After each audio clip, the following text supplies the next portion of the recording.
They say every town has at least one story nobody wants to talk about. In Blackwood, Oregon, that story is 3:17 a.m. I moved into apartment 309 because it was cheap. Too cheap. The landlord said the previous tenant left suddenly, but I didn't ask questions. I needed a place, and my YouTube channel about urban exploration wasn't paying much. The first 3 nights were normal. On the 4th night, I woke up at exactly 3:17 a.m. I didn't know why. I just opened my eyes and felt like someone was standing in my room.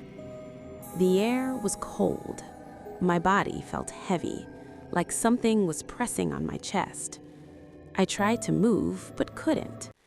Then I heard breathing, not mine. Slow, wet, right beside my bed. I wanted to scream. My mouth wouldn't open. After a few seconds, the pressure disappeared. I sat up, heart racing. The room was empty, but my closet door was open. I always close it. The next morning, I checked my phone. There was a voice recording saved at 3:17 a.m. I never record audio in my sleep. With shaking hands, I played it. At first, only static, then a whisper. "Don't pretend you didn't see me." I didn't go to work that day. That night, I set up my camera to record while I slept. At 3:16 a.m., nothing. At 3:17 a.m., the camera glitched. At 3:18 a.m., my bedroom door slowly opened by itself, and something walked in. It was tall, too tall. Its head almost touched the ceiling. Its body looked wrong, like a badly copied human. It stood beside my bed, and then it bent down and stared at my face. The camera shut off. I watched the footage 10 times. I didn't sleep that night. I went to the old neighbor downstairs, an old woman named Mrs. Calder. When I told her my apartment number, her face turned pale. "You saw him, didn't you?" she whispered. "Who?" She looked at the hallway before speaking. "The man who appears at 3:17. She told me everything. 10 years ago, a man named Elliot Graves lived in that apartment. He was obsessed with time. He believed 3:17 a.m. was the moment when the wall between worlds is thin. One night, he told everyone he was going to step through.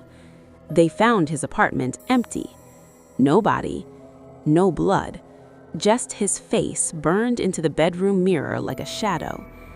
After that, every tenant in that room lasted less than 2 weeks. They all said the same thing. He comes at 3:17. He stands beside your bed. And each night, he gets closer. That night, I slept at a hotel. At 3:17 a.m., my phone rang.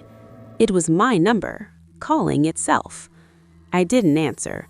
A voicemail appeared. I listened. It was me breathing, and another voice behind it saying, "Distance doesn't matter." The next day, my landlord said something that made my blood freeze. "You're still in the apartment, right?" "How do you know?" He stared at me. "Everyone who leaves still comes back." I went back to get my things. Big mistake. That night, I stayed awake. 3:16 a.m. My heart was beating so loud I thought it would explode. 3:17 a.m. The lights went out. The temperature dropped, and I heard footsteps.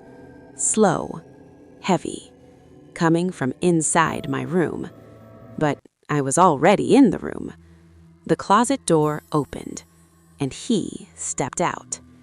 His face, it was my face, but wrong, smiling too wide, eyes too deep.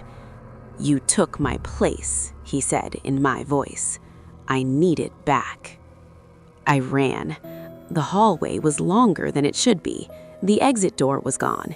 Every door was my apartment door. Every mirror showed him standing behind me. Suddenly, I was back in my bedroom, lying in my bed, unable to move. It was 3:16 a.m. He was standing beside me, waiting. The clock changed. 3:17 a.m. He leaned down and whispered, "Now you stay." I woke up, in my bed, in apartment 309. Everything looked normal. I laughed, I cried, I packed my bags. Then I saw the mirror. My reflection didn't blink. It smiled. I checked my phone. There was a new voice recording saved. Time, 3:17 a.m. I pressed play. A man was screaming, begging, crying. It was me. And another voice said, "Don't pretend you didn't see me." Now I understand. I'm not being visited anymore. I'm the one who stays. And tonight, at 3:17 a.m., someone new will wake up in this room and feel me standing beside their bed.